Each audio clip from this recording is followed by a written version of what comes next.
What is the number one reason why people quit their job? I think it is because of their manager. And today we're going to talk about managing up and how to build an effective relationship with your manager, even if they are very different than you. Because you don't have to quit your job if you don't like your manager. You just need to know how to manage them and how to work effectively with them. Hi, everyone, and welcome to another episode of From a Woman to a Leader. My name is Limor Bergman-Gross, and I'm your host.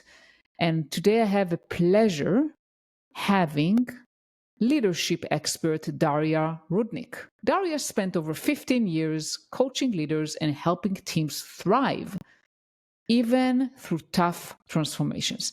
And she's going to share some tips about how to manage up effectively, set expectations, and influence others without needing to shout in order to be heard. So if you're struggling with building effective relationships with your manager and you want to take your professional relationships to the next level, stick around and be sure to share this episode with anyone it might help. So let's dive right in. Hi, Daria. How are you? Hi, Limor. Good to be here. Yeah, good. Great to have you here today. Thank you so much for joining. And we're going to talk about something that I think is very important, especially for women. It's about kind of managing upwards and building the relationships with your manager. And I guess the first question I would have for you is like, why is it important to build a relationship with your manager? Well, first of all, thanks for having me. I mean, I think it's a very important topic. I talk a lot with leaders, like female leaders, male leaders who are struggling to build a relationship with their boss. But to be honest, like your boss, your manager is your main stakeholder. And whatever it is, you like working with this person or not, whenever this person is developing you or not, if you decide to be there and work with them, you need to build relationship with them. The worst mistake you can make is just kind of ignore and thinking, okay, I'm doing my job. I have nothing to do with my boss. I'm just doing what I have to do, and I'm not going to build relationship with them. That's not what you should be focusing on. You need to build relationships. And those relationships, you don't need to have a kind of personal liking to each other, but you need to have a good working relationship with this person. And like when I was thinking about this conversation, I was kind of like, there's a quote, you probably know that. The quote says that I love you not because of who you are, but because of who I am when I am with you. Yeah. And that should be your mantra working with your boss, because your boss will value you for how you help them achieve their goals. And yes, yeah, that's what you focus on. And I want to kind of repeat what you said about your boss will appreciate you for helping them reach their goals. And I think this is one of the common mistakes that many people do. They think about themselves rather than their manager. And I'm not saying you shouldn't think about yourself, but the best way I found to build relationship with a boss, especially if they are very different than you and it's not very easy and straightforward, is about thinking about them and how you can help them achieve their goals. Yeah. You're building this ladder together. They climb up, you climb behind them. Oh, yeah. I like that. I like that analogy. Yeah. And you mentioned your boss is like your main stakeholder, right? I mean, yeah. This is the person that can help you or destroy you. Yeah, or destroy you, I guess. Hopefully not destroy you, but can hurt you, I guess. Or to the very least, not help you. Yeah. So how do you actually approach building the relationship? And I would kind of, be more specific even. How do you approach that when your manager is, when it's not coming naturally? Because a lot of times we work with people that it's a click. Everything is smooth and easy, and then you don't have to think about it much. But the difficult piece is when you're kind of stuck with that person, right? That person is your manager, but maybe they're very different than you. Like something is not working out. How do you approach that? That is actually a gift when you have to build relationship with someone who like you don't have this click with, because sometimes when you have a click and then when something goes wrong, you can, okay, where did I lose this person? What could possibly go wrong? Because we had this click and we never thought and reflected on how we build this relationship. But relationships with your stakeholders at work is a strategic work. You need to invest and reflect and think about it and not just let it flow. You can have those kind of conversations with your peers, but your stakeholders are it's part of your work, or it's part of your job to think about how you build relationships with them. First thing is you need to understand what kind of relationship you need to have with your boss. Because again, as I said, if it's a like some difficult person and they're not very open, they don't talk much, they don't share personal things, you know nothing about them, and maybe you don't need to know that about them. You probably don't need this kind of relationship with them. What you need is to be very clear on your goals, on their goals, and how you can help, how your day-to-day tasks and objectives can support their goals. And that's what you need to focus on. And they would appreciate that because, again, as soon as they recognize that you're helping them reach their goals, look good in front of their stakeholders, they'll listen to you and they'll start collaborating with you the way they can. So the first thing is identify the goals, manage your own expectations of how you want to develop those relationships, and help them in any way you can. Yeah, absolutely. And I think it requires you to be curious about them. I think that the challenge is, at least for me, I mean, when I work with people that it wasn't a click, so they're not necessarily, by the way, it has to be a conflict or hostile relationship, but sometimes it's just, okay, that person is very different and I feel very distant from them and it's very hard for me to connect and relate to them. And I think that like the first thing would be to try to figure out what is important for them, what is success for them, what they consider as success. And it can be very different than what you consider as a success. Yes, you're nodding. Yeah, that's right. Yeah, okay. So let's kind of dive into how you start doing that, because obviously when you work with someone you don't know, you need to be able to set expectations with them. So how do you do that? How do you start managing? It's called it managing up, right? To be proactive and to start kind of working with them. Like the recent narrative is that your manager or your boss or your leader need to develop their employees, need to motivate them, provide them guidance and everything, which is great. And when leaders do that, that's amazing. What I wouldn't do is I wouldn't expect your manager to be that kind of leader. Like, be your own, like lead your own relationship with the boss. So if they don't come to you, and if they don't reach out to you to discuss your goals, reach out to them and say, hey, can we talk about my goals? Do I understand you right? These are my goals. Can you confirm my goals? Can you give feedback on what I'm doing?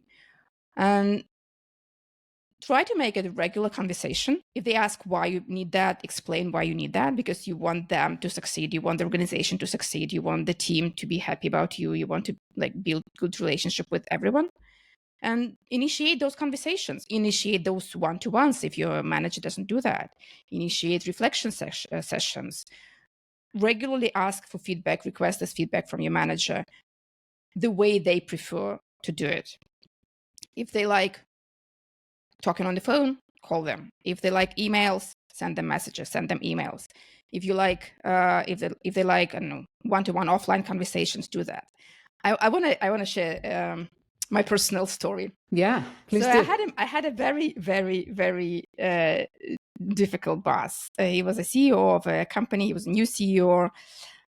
He was absolutely different. He came from like manufacturing. I was in like high tech, and he had this manufacturing waterfall thought of thinking. And once he told me, "You're not proactive, or you're not initiative." How come? Like, I came with the suggestions almost every time I talk to you. I always have some ideas. I mean, I am super initiative and proactive. And then we kept talking, and what he said, that you're not proactive and you're not initiative because like there are people who send me weekly updates of like how their week was with the results of the week. So what I thought initiative and what I thought of proactive and he thought of proactive were completely different things. And once we figured it out, I started sending him these emails with my results of the week, and he was happy. That's a great story, Daria. And kind of I'm taking two things from what you just said. First of all, you said initiated initiatives. You repeated that word a lot. And I think it's super important because we tend to think that, okay, the manager is the one that is driving the relationship, but it doesn't mean that it has to be that way. And a lot of times our bosses, like they are very busy and or they may not just take the initiative. So nothing should stop you from taking the initiative. And the other thing I loved, yeah, definitely. And I love what you shared in your story. This is exactly showing how it's important to, as much as possible, be curious about your manager, because your manager obviously thought that taking an initiative, at least for him, initiate was send me a weekly update. For you, initiate was something else, was coming up with ideas. And that's where the problems start, right? When each of you have a different way of looking into things, and when you're not aligned, that's where the frustration comes at both ends. That's an incredible story. And I wanted to ask you kind of, if you can share anything about not just effectively communicate with your manager, but also how you can influence that, especially, when you work with a manager that maybe like the manager you shared in the story or someone else, that they're not initially on the same page with you or understand or align with your perspective. Well, that is a great question. It starts with what is influence and why do you want to influence this person? Again, there's a lot of narrative going on, like stick to your agenda, be heard, speak up. The question is why? What do you want to get? Like, what do you want to achieve from that? Like, there's an example. There were lots of situations, especially when you grow high into this hierarchy.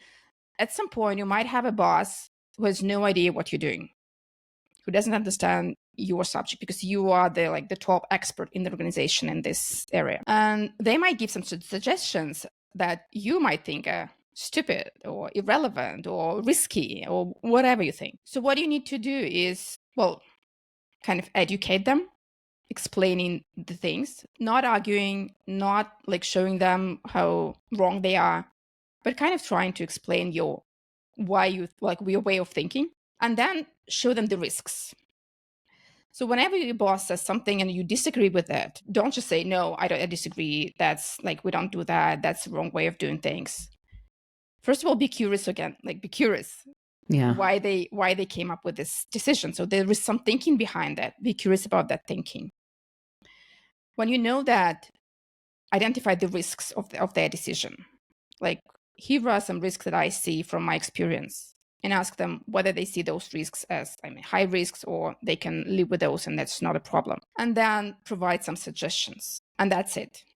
I wouldn't push further unless it's some really risky situation of, millions of fines for the organization. But even in that case, you can include some other people and share your thoughts with them and kind of have a broader perspective. But there is no need to win with conversation in your boss. You win only when your boss wins. So yeah, I think this is very powerful, Daria, what you mentioned. And remind me of a great book I always recommend, How to Win Friends and Influence People, or maybe that's the vice versa, by Dale Carnegie. And Dale Carnegie talks about exactly what you mentioned about saving face, about not arguing, not getting into an argument, because this is where our ego is impacted, right? No one likes to be told you're wrong. I disagree. And depending on the cultures, on some cultures, people may take it easier than others, but no one likes that. It's much better to be curious and to try to maybe challenge a little bit, rather than telling someone they're wrong. What do you think about that? You're nodding. Okay. Yeah, absolutely. Yeah. And you mentioned to me in our pre-call that you can influence your manager and your team without being the loudest voice, which I love that. Yeah. And again, that's another like everybody wants, how can I be heard? Yeah. And for some reason people think that they can be heard only if they're very loud. Yeah. People come to meeting with, okay, I need to speak up, I need to say something, I need to start, I need to be the first one to say, or I need to be the last one to say. And there is kind of people thinking about when to say instead of what kind of value they want to bring. And those who think about the value, okay, I don't want to be there, like I don't want to do that, I just sit quiet and will not say, like I'll be quiet rather than being just loud. But there are many different ways of influencing people, talking to people, sharing your ideas and be heard. Like, for example, if you're invited to the meeting, you know the agenda, you reach out to the organizer and ask, how can I like best support your agenda? And what do you expect me to share? What do you expect me to prepare? What do you want me to, like, how do you want me to show up on this meeting? You can go to the stakeholders or decision makers who will be present at this meeting and tell them, here is the meeting, here is what I want to share. What do you think about that? Like, ask for their feedback, because, well, first of all, you get invaluable feedback. Second of all, you start building the relationship. And third, when you come to the meeting, everyone knows that you're going to share something. And everyone knows that what you're going to share is valuable because they confirmed and they participated in creating this narrative that you want to talk. And that's how you build this visibility, not by being loud, but building relationships and focusing on the value and speaking outside of the meeting as well. And if you Yeah. miss the chance, and if you, for example, you miss the chance of talking at the meeting, you can always reach out to those people who were at this meeting and share something and discuss that after the meeting as well. So there's no rush of kind of speaking during the meeting. You can do it before the meeting, during the meeting, and after the meeting, and in between the meetings as well. For sure, and I know that it's extremely difficult, especially it was for me. I mean, because it's hard for me to speak up, especially when everyone else is loud, right? Loud may not necessarily be on the voice itself, but it's like everyone is speaking, and it's hard for me to chime in and say what I want to say. I think nowadays with Zoom it becomes slightly easier, just because you can raise hand or comment in the chat. But I think what you mentioned, Daria, is very, very powerful. Like, you can do your pre-work with the stakeholders, and even after the meeting. You don't have to do it during the meeting. And I want to highlight here another great book that you reminded me.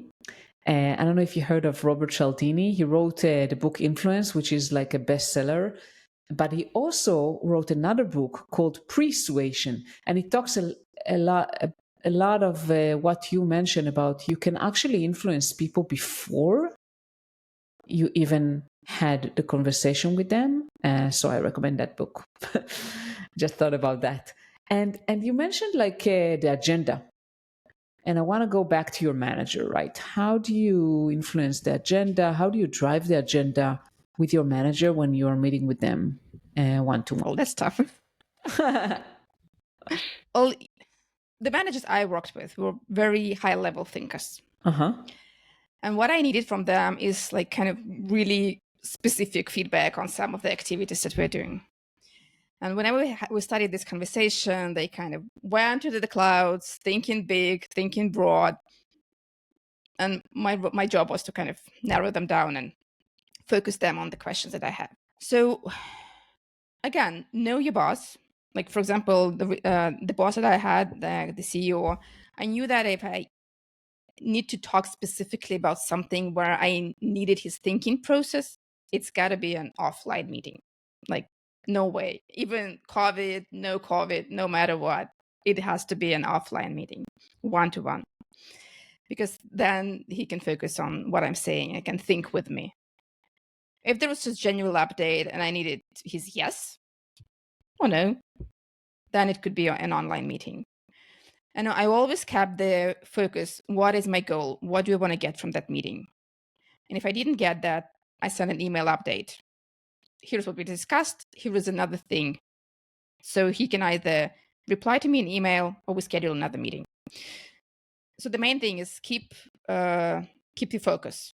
Even if your boss goes somewhere away, always keep this focus and follow up. Definitely. And I think what you mentioned, Daria, about knowing the type of person and how they like to communicate is very, very, very important, right? The manager you mentioned you had, they like to have, like, if I understood correctly, like a face-to-face conversation rather than a virtual meeting. And that was the way to work with them, unless you had to summarize something. And also sharing summaries, I think it's very powerful because it helps remove any potential discrepancies. Maybe you are not really on the same page or understood something different. When you summarize it and you send it in a written way, then, well, they may say, no, that's not exactly what I meant. So that's a great way to make sure that you're on the same page. Everyone knows about follow-ups and agenda, but so rarely people do that. Yeah. Always follow up with your boss. Always send a follow-up message. Yeah, I think that a lot of things we all know, right? We all know that we have to eat healthy. How many people do that? So it's like knowing that doesn't mean that we are doing that. And I think nowadays it becomes much easier with all the tools.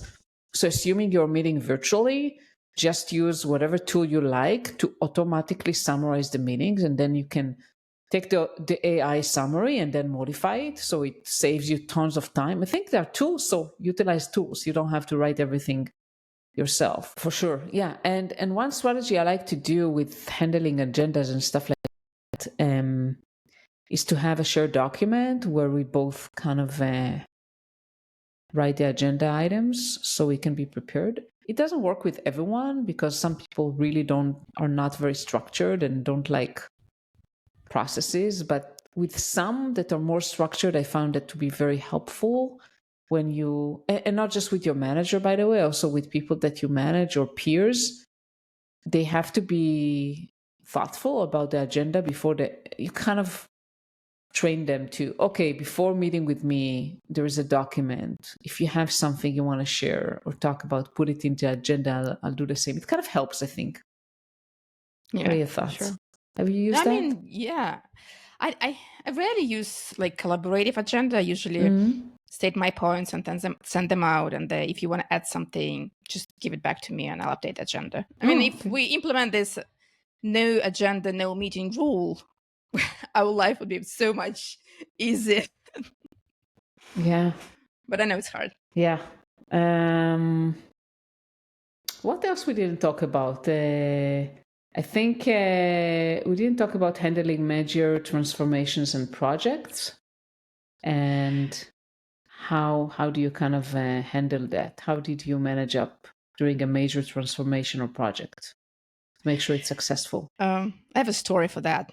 Yeah. There was I was working for a telecom startup and we were growing rapidly and then at some point we had to kind of triple or even quadruple our production speed because there was lots of things going on. There was this company was potentially to be acquired by another company, and we wanted to gain some major clients. So there was lots of going on, and it was basically the question of life or death for the organization. And we knew that the organization was not ready, structurally, and the processes within organizations were not supporting this huge goals that we had. So we need to somehow restructure the organization. And we started this conversation with the CEO about how to do that. So what I did was I was listening to what he was thinking, and I was asking questions so that he could clarify his thoughts on how he wants to approach that. And then we came to the idea that we need to have a flat organization, kind of remove some managerial layers and make this organization really, really flat. When I came to the C-suite executives and told them about that, they said, "You guys, you're crazy. That's never gonna work. How are you gonna manage all those people?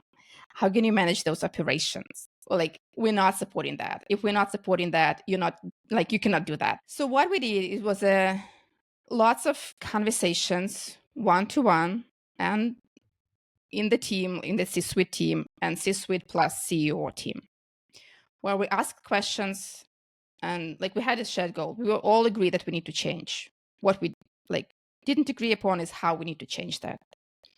So before we started this transformation project, we had a lot of conversations. And again, there were one-to-one conversations.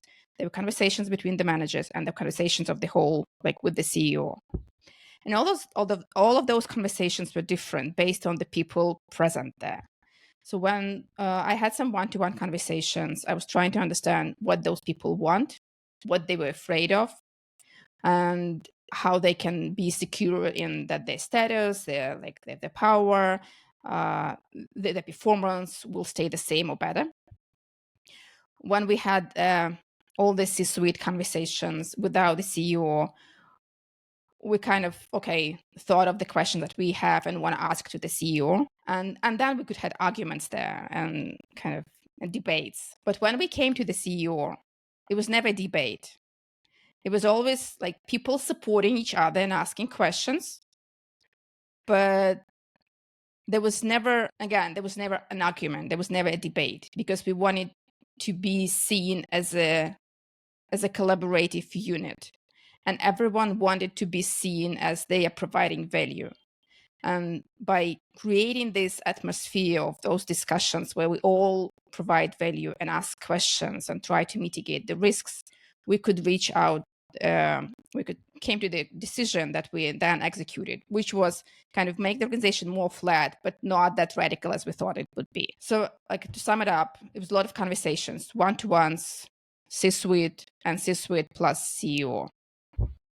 Yeah, and I love that you mentioned like the conversations were different depending on the audience, right? I mean, this is, I think, something that is very difficult for people to adjust. So they are just themselves and they communicate the same way, no matter who is the person or people that they communicate with. And in order to be able to be a great communicator and influence, you have to adjust your communication style based on the person or people that you're talking with, their style. As you said, right? With the C-suite, you can argue, but not with the CEO. So it was like there was a culture of it's okay to be maybe kind of heated conversation, but when the CEO was there, you need to show support and collaboration. So it changed, right? And everyone kind of knew that. It was an unwritten code.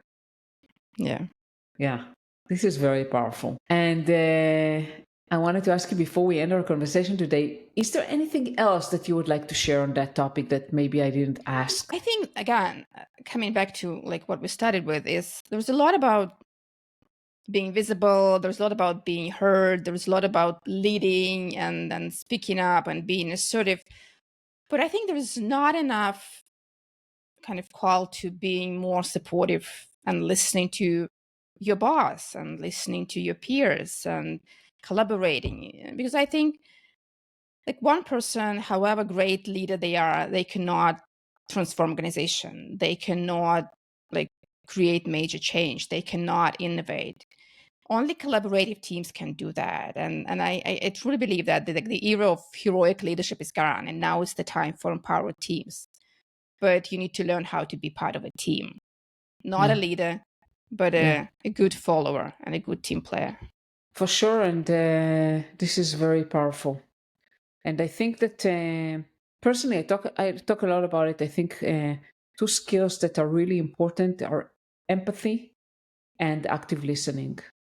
To be able to really wear the collaborative hat, right? To look at people without judgment, to be empathetic, and try to understand them, to be curious. And those skills are really important and very powerful, in my opinion. Yeah, that's right. Thank you so much, Daria. So before we end, share with our audience kind of what you do and how people can find you.